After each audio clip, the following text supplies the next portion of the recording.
We are celebrating the healthier side of Thanksgiving with Carol Lapin, registered dietitian, in her kitchen. And we talked in the 8 a.m. hour about some cranberry relish that you can make, and also a great sweet potato recipe. You can find all these on myfoxhouston.com. But we want to move on now to this green bean recipe. And I really like the green bean casserole, but, you know, with a creamy soup, it's got to be just a billion calories. Well, it's high calorie, but also high sodium, and we certainly want to watch our sodium intake, especially if you have diabetes. So, but these green beans are so easy. We put them on parchment paper, we spray a little olive oil on them, cook them for 10 minutes at 400 degrees, flip them, do the same thing, and then keep the sodium down, but some nice taste. I've got Mrs. Dash Southwest Chipotle, or whatever your favorite is. They have all kinds, right? And then with the roasted almonds on top. And how long do we stick it in the fridge?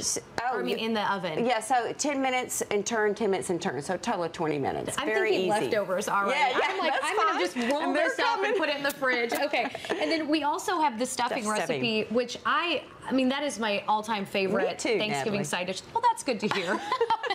Well, because everybody loves traditional cornbread dressing. Right. And it can be wonderful without all the sodium and without all the fat. Okay, so just some quick substitutions made.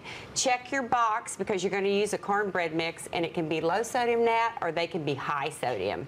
So you want to keep it around 140 would be low sodium, and 480 would be high. Got it. So keep it down, because you're adding other things too. You want to use your no added sodium chicken broth. You can use your egg whites, or you can use the eggs that are lower in cholesterol and have omega-3s. So like yes, that is an added. Isn't that nice? Food. Yes. It's very nice. And look, again, I'm using creamed corn, but no added salt. You don't need it. And then I'm also using for moisture some extra protein from the Greek yogurt. I'm going to be sauteing these vegetables, adding some spices, and then my fat that I'm going to use, if I'm going to use the stick, I'm going to use, I can't believe it's not butter, 50-50, so less of the fat, saturated fat, no trans fats, no hydrogenated fats. If I want to keep the calories down, I can use the tub. So it's very important that they have no hydrogenated oils in the fat, in the dressing. A great way then for people that might have diabetes, you say this is a good recipe. This is good for sodium. anybody. This is good for anybody. Yeah, so you can walk away from your meal without your fingers swollen. That's always a good I like that plan. That is that's very unattractive when that happens. So as we mentioned, some of the other items that we made earlier, Carol. Yeah, what it looks like when it's dished up, basically. It's a beautiful plate. And then what to do with that leftovers. So I work with Flat Out. I have for a very long time because they have whole grains, because they're high in fiber and low in calories. So, of course, we're going to do our wrap with our turkey. And they're so quick, too. Yeah, easy to do. You can even use your relish inside here. Right. Yeah, the cranberry relish could go in here, and then a quick, easy pizza in the oven. And you can go to the Flat Out website if you want to get some great recipes, just like the Daisy website has them.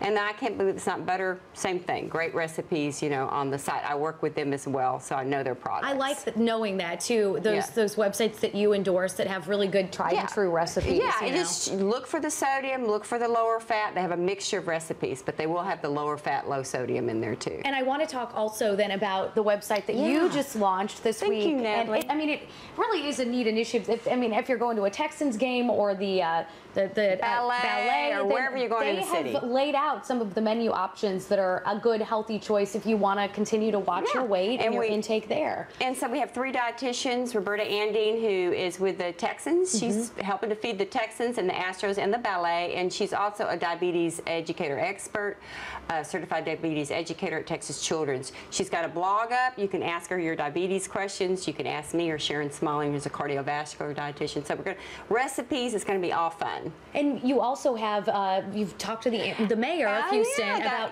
a really great initiative that the city is going to be doing as well. Right. So the mayor has done something fabulous. It's urban gardens, where they have actually gone in, where they've confiscated property, they've been delinquent taxes, and in these areas where people don't have fresh produce or access to grocery stores, getting together with churches in the community and growing wonderful fresh produce. A community garden for folks. A community garden, and that link is on the website as well. You can see that interview. And an interview with Jim Nelson, executive director with the Houston Ballet. So if you want to look like a ballet dancer, might take some time for any of us. Well, I'm not promising that. Yeah, okay, all right. But we do have recommended foods to get at the ballet as well when you're there. Great. Thanks so much, Carol. This was a great segment. Again, all of these recipes can be found on Carol's website and also on myfoxhouston.com. We'll send it back to you guys in the studio.